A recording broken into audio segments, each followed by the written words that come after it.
everything you need to do a bang-up selling job. This year, HUD is updating their HMIS data dictionary, HMIS data standard manual, HMIS program manual, and the HMIS glossary. Yes, you heard it right. However, the changes that you will experience in HMIS will not be too invasive and should actually help you track better data. Do you want to know what they are? Thanks for asking me, but no. Of course you do. Let's go into that now.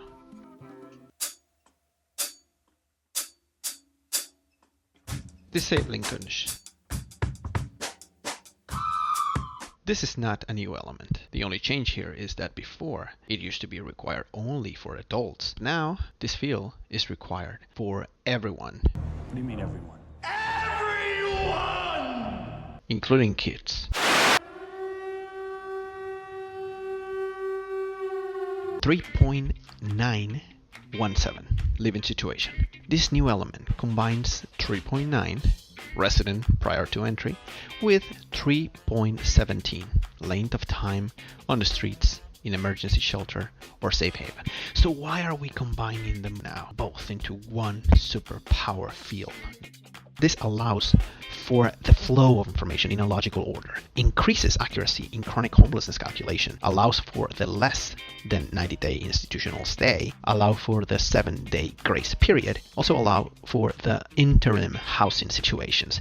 Now, we're hearing a lot of different terms over here, like grace period, like interim housing, and I'm sure you have questions for those. Hold your questions for now. Accurate definitions are coming your way as soon as the new data standards are released. But wait, the fun is not over yet. Alright, so everybody will answer what's your prior living situation. And the options themselves, they haven't changed. Just that they will be grouped together so they can make better sense to our users.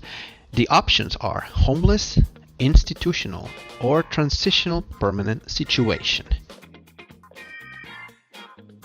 Remember me? Clark from Allstate. Your brand new car is a total loss, but I brought you a check for a replacement. 4.4, that's health insurance. And actually, it didn't change other than we added a couple of 2 response options. Now we have Indian Health Service Program and other. Now this element deals with 4.17, residential move-in date. This is for rapid rehousing projects only. Information date has been removed. In-house, yes or no? Remove also. All they need to answer now is residential move-in date. It will only be recorded once when the household moves into permanent housing.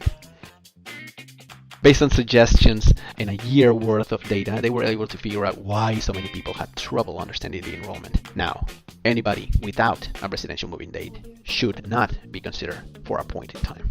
The other field that was updated, 4.24, last grade completed.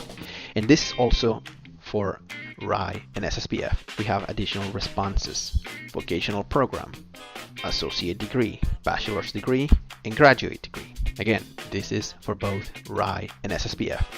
And while we are on SSVF,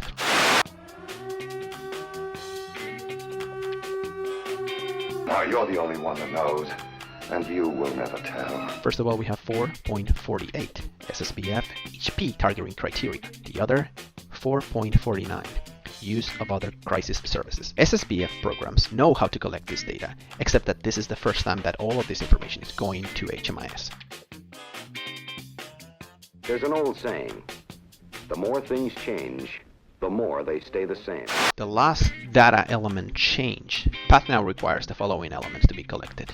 4.2, income and sources. 4.3, non-cash benefits. 4.4, health insurance. And 4.21, connection with SOAR. Also, Path has updated response categories in the following elements. 4.14a, services provided, Path funded. 4.16a, referrals provided, Path funded. This summarizes the bulk of the changes that are coming to HMIS system starting October. We're going to be working on creating training, tools, material, everything that will make your life easier as soon as is available to us. So at this point, all you have to do is just be ready. We will reach out to you as soon as we have more instructions. Thank you very much for your attention.